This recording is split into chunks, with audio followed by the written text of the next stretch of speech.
I'll call upon the groom, the main man, Mr. Stephen O'Brien. Yes, Steve!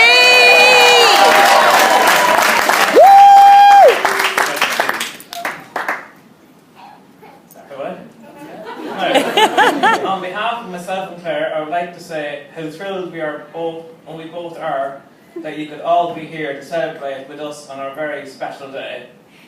It's absolutely amazing feeling for us both to be able to look down here and see all our family, friends and neighbours sitting together. We're going to have one hell of a party.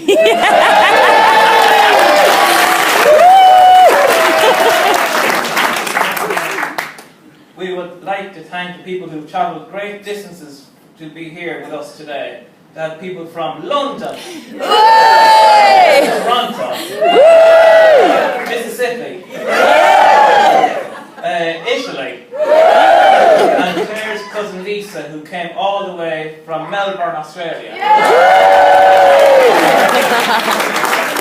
In fact, her husband John surprised her with the plane ticket to travel to Ireland to be with us today.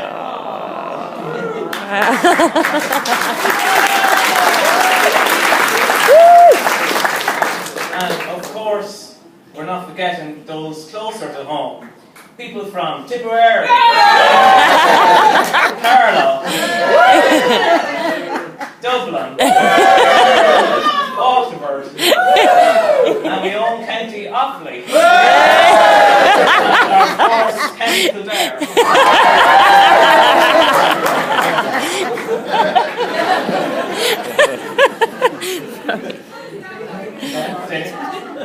We would very much like to thank our parents for all their generosity and help in making this day so special. Yeah.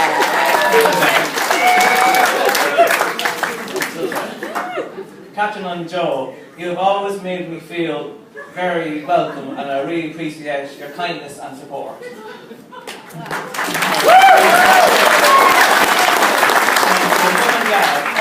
I want to thank you for all the love and care you've always shown me. And now I want to say a few words about my lovely, beautiful wife, Mrs. O'Brien.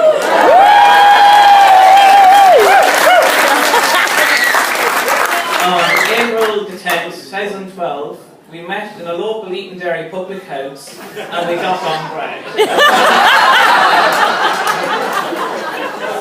We start to date and go to comedy gigs, and of course bingo in Dunahu's, where when I won a big on the bingo, we decided to go on our very first holiday to Salou in Spain.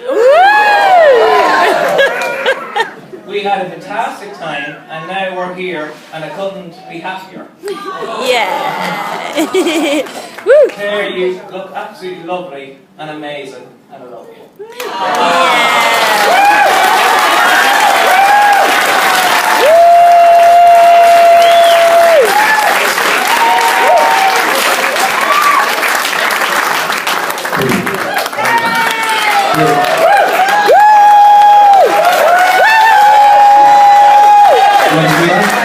You want to do that? I want to raise a toast to my beautiful wife, Claire.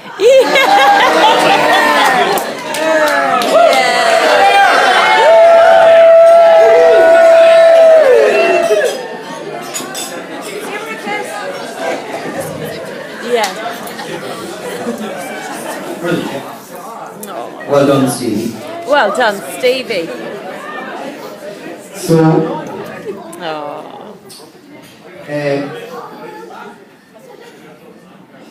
I suppose the first time I heard about my little brother Stephen was best of all please, best of all on, best of all on. Thank you. The first time I heard about my little brother Stephen was in late 1982 or early 1983, when my mother Ingrid told me that she was expecting. I was 15 and not sure how to react. I was the eldest in the house and I had grown up with younger children all my life. And to be honest, was enjoying that there was no babies in the house anymore. I was enjoying the relative peace and quiet. To be honest, I wasn't a bit pleased in hearing this news. Jesus, I felt like asking my mother, how did that happen? How could you be pregnant? It's been 7.5 years since the last one. Deirdre had arrived. How could she do this to me? But then, of course, the 15th of July arrived and Steve was born, and he was brought into the house, curled up asleep in the Moses basket and placed on the pine room table, and I peered in at him and nothing was ever the same again. Because I loved him in that moment, and that has never changed. My brothers and sisters, Ken, Louise, Austin and Deirdre, all adjusted to the new addition, and he was a very affectionate little man with his hugs. And Deirdre had to share a room with him and had to get him up to bed. To get him up to bed early, she would play a tape of the godfather of soul, James Brown. So it would be, get on up, like a sex machine, get on up, to try and get him to get on up the stairs. Steve would move and dance around to the music, get on up, out onto the landing, get on up, and back into the bedroom. Steve always responded well to music. He loved to listen to songs as a child and tinkled away at the piano. My brother Austin also remembers him as a small child loving to watch the television. Now, he didn't like to miss a moment of Coronation Street, even if he wanted the loo. So Steve would go and grab his blue potty and bring it up in front of the TV and get on with his business without missing a moment of the street. Sorry, Steve. Okay, we'll remove that image from your mind. Now I have to apologise to Steve at this stage because I am the one who got him into supporting Manchester United. So, you know. And like, it's very painful nowadays to support United with Jose's outdated, joyless style of play. But I did get Steve into United just in time for the Fergie success years, the early 90s. Steve was 10 or 12 and we always talked about going to a game. Finally, in August of 2011, we got to travel over to Manchester to see them take on Spurs on a Monday evening. Oh. Their first home game of that season. And we flew over on a very early flight and we went to the Museum of Science and Industry, which has old locomotives on display, because Steve has always loved trains, ever since his Thomas the Tank Engine days. Now, we went out very early to Old Trafford and we soaked up the atmosphere, and then we climbed the steps and we got our first glimpse of the pitch and settled into our seats, and it was magic, despite the Spurs away fans chanting, "You're just a third-rate Barcelona." But in the end, United won 3-0. So. Then we got the tram back into Manchester, but our hotel bar was closed and Steve was disgusted because Steve wanted a pint of cider. So we headed around some of the local bars to try and find a place that was open, and we just couldn't find anywhere. We did to one place that looked open, and the barmaid just shook her head and went, "Sorry Chuck, we're closed." So Steve had to go to bed that night with no cider. The next day our flight wasn't until the evening, but Steve was on a mission. He wanted us to go to Granada Studios where Coronation Street is filmed. Steve was determined to spot a Coronation Street actor. He was sure that we would come across one. I poo-pooed the idea. I said, Stephen! So they don't even film there anymore. The set was moved outside Manchester a few years ago, but Stephen didn't care. He wanted to go to Granada, so that was where we went. We had to go to Granada. And we hadn't a cat in hell's chance of getting into the bloody studio, so we just kind of waited outside and no one came out. We didn't spot anyone.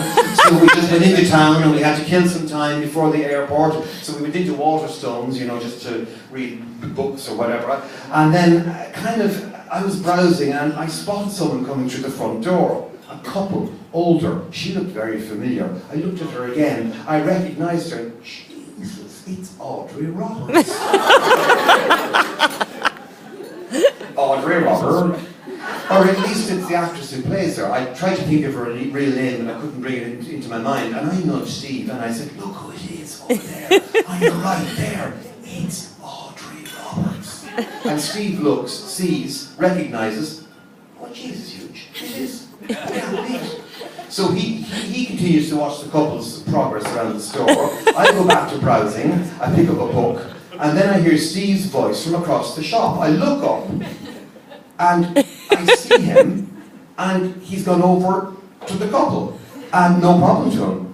And he's chatting away to Audrey Roberts and the husband.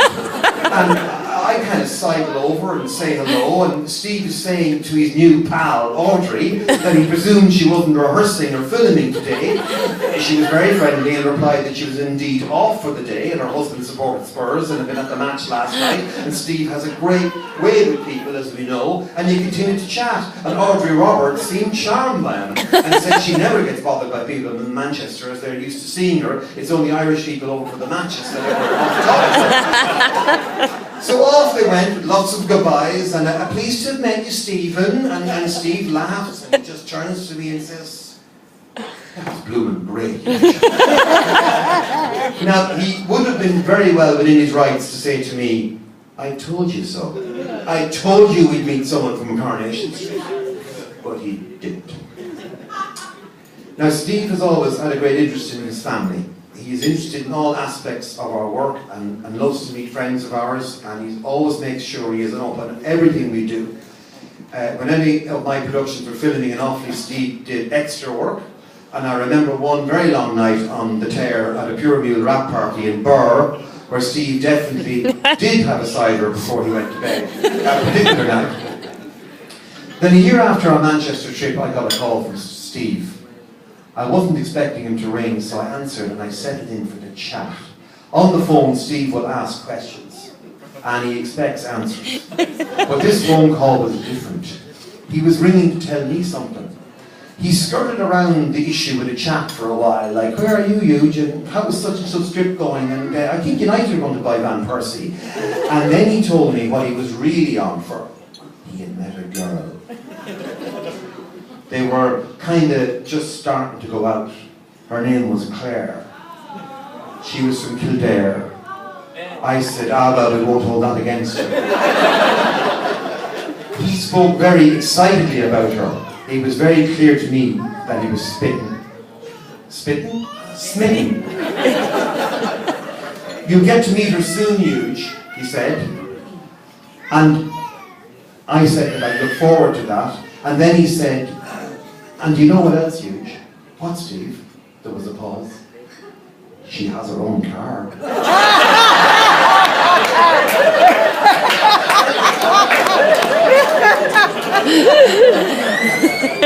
So I met Claire, and I took to her straight away.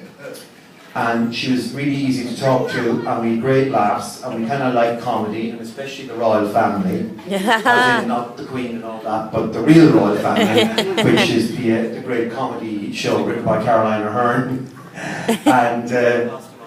and who did pass away. And Claire is very artistic. She cross-stitched a bookmark for me in the shape of a clapper loader, with "It's going to be Pure Mule" written on it for the 10th anniversary of the show, and it's a thing I will treasure forever. It's an amazing piece of work, you know. She's brilliant. And it's the kind of personal, very thoughtful present that she would give, because she has a very warm generosity of spirit. And I couldn't wish anyone nicer to love and care for my little brother. And I know Steve will love and care for her too. Yeah. Steve has been a great gift to me. One that the 15-year-old me back in 1983 would never have been able to begin to imagine. I have always felt a very strong bond with Steve, and I've been a very lucky person to get my fair share of the amazing affection that he exudes. You're a great man, Steve. And I wish you much happiness to you both. And now I'd like you to raise your glasses to the happy couple, Claire and Steve. And that's it. So we'll have the band and the booby and the whole thing. Thank you very much.